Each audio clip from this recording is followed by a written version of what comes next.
I filmed this once already and many tears were had and I spoke for way too long, so I'm trying again. As you can see by the title, it's not a happy topic. I really struggle with videos like this. And that was my Uromastix running around, so if you hear her, I apologize. My Uromastix is now in the pet room. That's a topic for another day. I have 3 unfortunate news to deliver. And let's just start with one that happened a few weeks ago.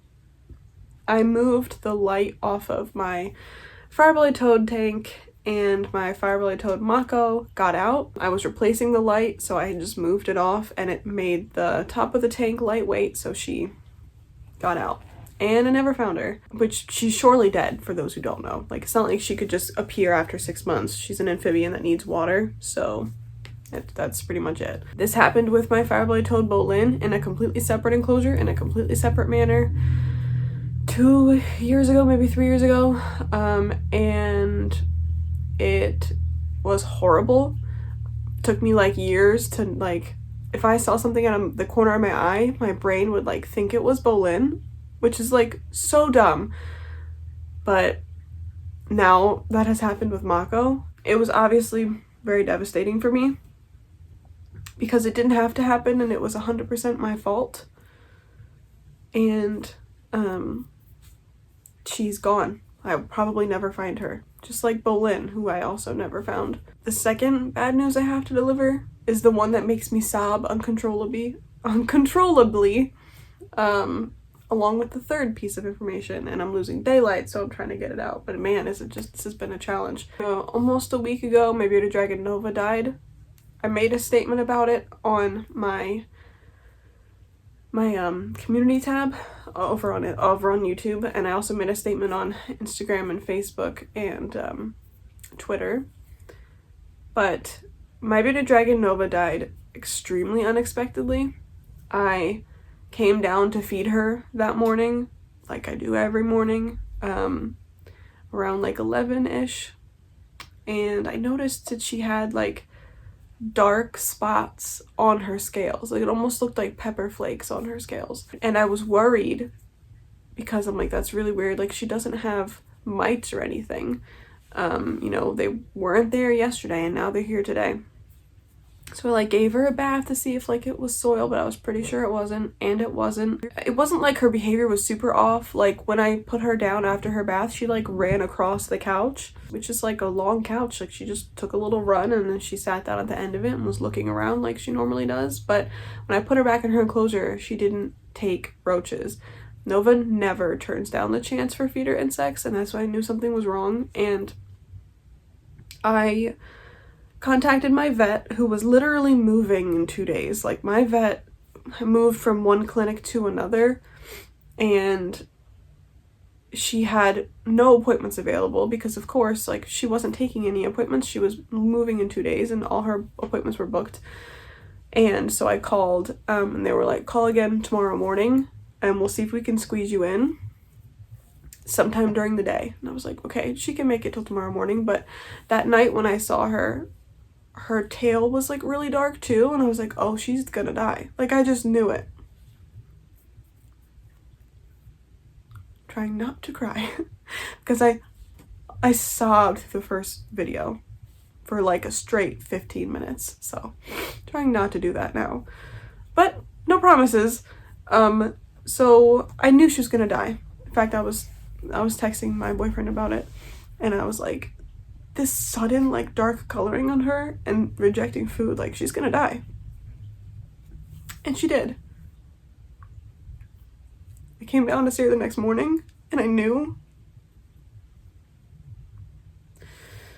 I would find her dead, and she was. And I have no idea why. I'll put a clip on the screen of her literally Saturday, right?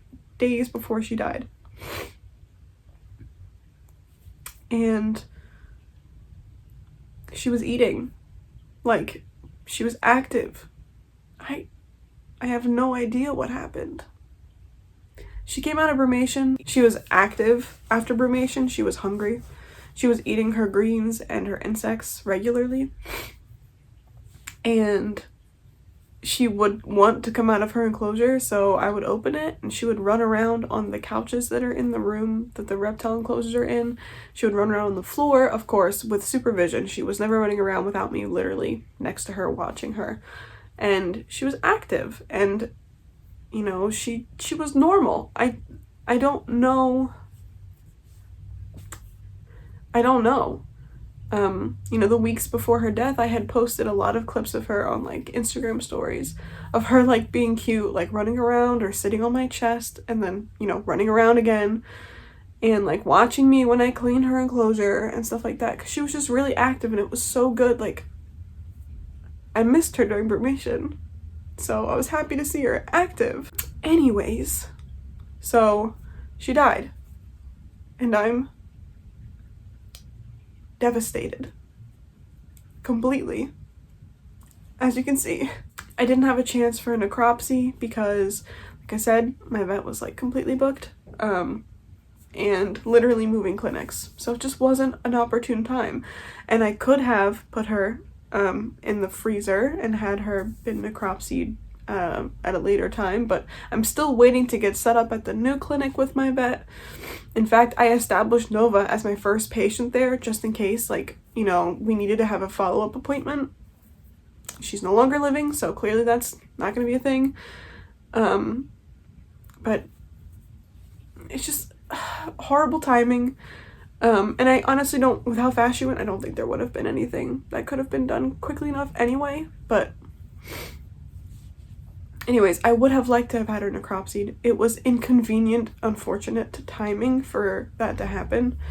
And so I chose to bury her instead of keeping her in the freezer for however long it would have been before a necropsy could happen. And even when like a reptile is frozen, it's not as good as a necropsy would have been had they been seen, you know, like right after they died. Regardless, it's a choice that I made. I hope that you all are okay with that choice. It just felt really wrong sticking her in the freezer for the outcome to be the same anyway. She's dead. So now let's talk about the third thing, which is also something that makes me cry, so I apologize in advance. But the third thing is I'm making some changes to my life. And Nova's death was like the straw that broke the camel's back. I'm the camel. My back is broken. There were a lot of straws, you know, but this was the last one. And I've mentioned it a few times on this channel, but like back in 2019, when my gecko Asha died, who I did have necropsied, and she died from follicle stasis. But it happened like unexpectedly, even less unexpectedly than Nova's. Like with Nova, I got no warning, and with Asha, I had like a few days to where I knew like something was wrong, and I had consulted the vet, and then of course she died, and then necropsy confirmed it was follicle stasis. But I was devastated after Asha's loss, and it like awoke an anxiety in me that I've had ever since. It's gotten better, but like it was horrible in like 2019 and part of 2020, where I would like almost like make up illnesses that my reptiles had, and not like make them up, but I would definitely over complicate things. So like my gecko Tormund, she's down here now, but before she was over on this side, she has one eye that's smaller than the other, and like there was like one period of time where like she was holding that little eye closed, and like now I would just like rinse it with saline solution and like pop some terramycin in it or whatever, and you know she was fine. There was actually nothing wrong with her eye. She was just being sensitive probably after a shed. But I was so scared of the possibility that something was wrong with all of the reptiles that like I brought her in, and my vet was like, she's fine. We took her home. And I did that with quite a few of the reptiles. I did that with Obella last year. I brought Obella to the vet, and the vet was like, she's fine. So like it just gave me like a wicked anxiety that like I'm gonna miss something, especially given that I have like 70 something reptiles. Like it could happen, like percentage wise it's bound to happen, right? And I mean percentage wise it's bound to happen, like it's a reptile is bound to pass away or have illness with the amount that I have, is what I'm saying. Not that I wouldn't notice, but I had like an anxiety about like, what if, you know, they don't give enough signs that I'm able to notice, or what if I miss the sign, or what if I'm not quick enough to act and then like I lose another one. And like the losses I've had since Asha have mostly been expected. Franklin had had a cancerous tumor. You know, I knew I had like a year with him. I got more than a year. I was grateful. Put him to sleep. My rats were pretty much all put to sleep when I was keeping rats. You know, my gecko Shireen, diagnosed with a liver tumor, she died. So like a lot of my animal passings have been like expected, you know. My frog Gamakichi, oh, I saw that coming for like a whole year. He was slowing down. I moved him to a smaller enclosure and then he passed away. You know, I was expecting it, right? So it's okay when I'm expecting it, like it still hurts, but then the unexpected ones are horrible. Ever since Asha died in 2019, I've had like that anxiety that I'm gonna miss something or whatever, and it kind of waned over time. But I feel it strong since Nova died, and I have this like really dumb superstition that unfortunately always comes true, that whenever I have one reptile death or amphibian death, there's gonna be another. So like as soon as Mako escaped, I was on high alert and like kind of like in fight or flight for weeks, and that's exhausting. But then guess what? Nova died. So like unfortunately it's like these things happen and then it's like my response like is appropriate, which I know it's not appropriate, but that's the response that I have. And it's like, because unfortunately the way that, you know, these things have worked out, there's always been another one. And so ever since Nova died, I'm waiting for like the third bad thing to happen. It's just this horrible, it's a horrible way to live. So with Nova's death, I have decided I need some time for myself. And not just time for myself, I need like to step away. Predominantly, I will no longer take in reptiles and amphibians, which is like really painful for me to, a really painful conclusion for me to come to, because like just imagine, like put yourself in my shoes for a second. The thing that has, you know, for years brought you joy no longer really fulfills you that way. And the thing that like you chose for your life's purpose can't really be at this time. And like the thing I've chosen for my job is something that causes me so much stress. And it's so complicated to like make content about reptiles when like sometimes I don't even want to talk about having reptiles because it's painful. Just imagine you've like cornered yourself into this. Your job, your hobby, your time, your passion, your interest is all the same thing. And it's a thing that you can never take breaks from. And it's a thing that is emotionally taxing. But I need to step aside, like not bringing in reptiles and not bringing in new amphibians, which is really unfortunate because it's what I've always done. I've always been that place that like if someone has an animal that has birth defects or, you know, neurological disorders or has, you know, has special needs from being abused or whatever, that I could provide that. I've always done that for years. I've been doing this since 2015, and it won't be like this forever, but it will be like this for the foreseeable future. And I'm sorry, but like it's a choice that I have to make to protect myself and the reptiles that I currently have. It's not so much like the number of reptiles or like the amount of work that they take, it's just the anxiety factor of like, what if I do wrong by them? Or what if I miss something? And I need to get that under control before I ever open up my doors, my resources, etc. to more reptiles.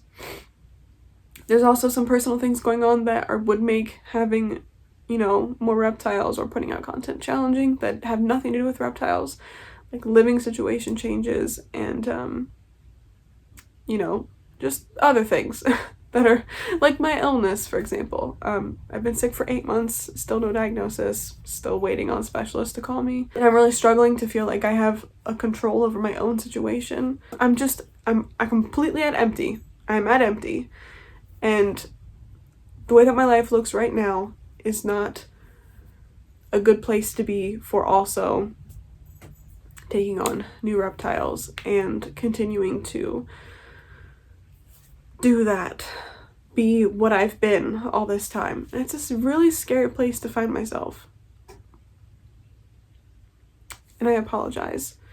That's the end of this video. As a summary, Mako escaped, is likely dead. Nova is dead. I am devastated, and I need to take some time for me to put myself in a place that's better, because I'm not in a good place. And right now there's no reptiles coming in. I'm also keeping all of them. I'm not at a place where I feel like I need to rehome them, so that's not something that you need to be concerned about. And they are all still taken care of every single day, so please don't feel like I'm neglecting them. I'm just at a point where I can't give more than I already am giving. That's that. I made it through this one crying a whole lot less, so, you know, pat on the back to me, because the first one, if I had posted that first one, y'all would have unsubscribed so fast, but like, this girl cannot get it together. So I think it was very good to have a nice trial run video where I could cry out everything. And again, I am so sorry that like this is where I'm at and this is where it's come to, but I feel like it's also very human to share this. It's very real to share this, and I wanted to properly update people with the unfortunate things that have happened and any changes that will be happening to the channel, in more than just a community post. So thank you for listening. I'm so sorry that this is this. I will see you guys in the future, hopefully in a better place. And again, this is not like the end or anything, but it is a very big road bump. So yeah, I'm sorry, and I will see you guys soon.